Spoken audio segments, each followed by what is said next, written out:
Please subscribe my channel. I used to wake up before the alarm, not because I was rested, but because my body had learned disappointment. The room would still be dark, the kind of quiet that makes every thought louder.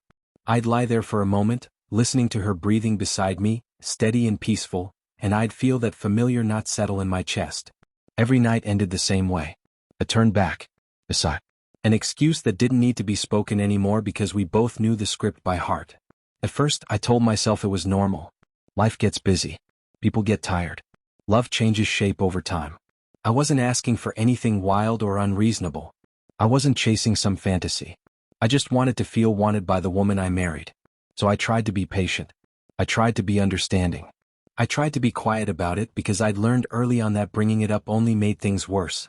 I adjusted my expectations before she ever asked me to. I stopped initiating so often. I stopped reaching for her in the middle of the night. I stopped reading into the rejection, or at least I pretended to. When she said she was tired, I believed her. When she said she had a headache, I nodded. When she said, "Not tonight," I smiled and said, "It's okay," even when it wasn't. But every night does something to a man. It doesn't hit all at once. It erodes you. Slowly. Quietly.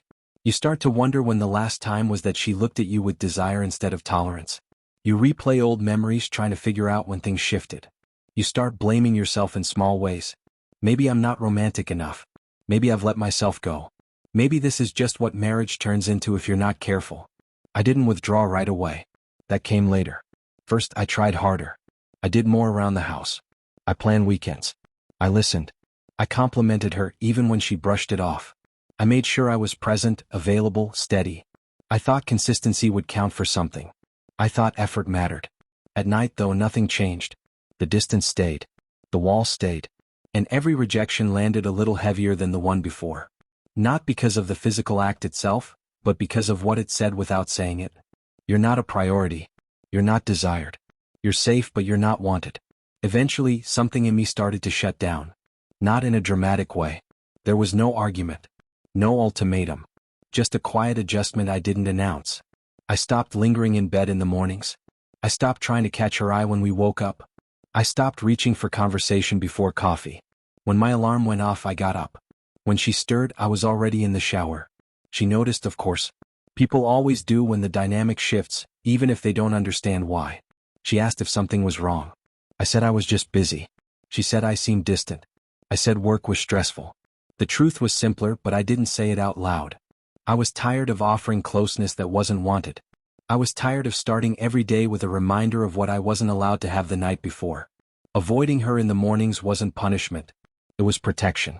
Mornings had started to feel worse than nights, because that was when I'd wake up hopeful before reality caught up. So I changed the pattern. I woke earlier. I left the room quietly. I focused on routines that didn't involve her. Coffee alone. News alone. Silence. There was a strange peace in it. Not happiness, but relief. I wasn't bracing myself anymore. I wasn't waiting for something that never came. I wasn't interpreting small gestures, searching for signs. I was just removed. She started filling the silence with questions. Why don't you stay in bed anymore? Why do you leave so early? Why do you feel so far away? I answered carefully, vaguely, the way you do when you're not ready to say the thing that can't be taken back once it's spoken. What I didn't say was this: every night you deny someone, you teach them how to live without you. Every time you turn away without explanation, you create distance that doesn't magically disappear in the morning. Intimacy doesn't exist in isolation. It bleeds into everything else. And when it's consistently withheld, the relationship doesn't stay the same. It adapts. I wasn't trying to hurt her. I wasn't trying to make a point. I was just responding to the reality in front of me. Nights had become about rejection. Mornings became about survival. And somewhere along the way, avoiding her felt easier than pretending nothing was wrong. By the time she realized the mornings were empty, the nights had already done their damage.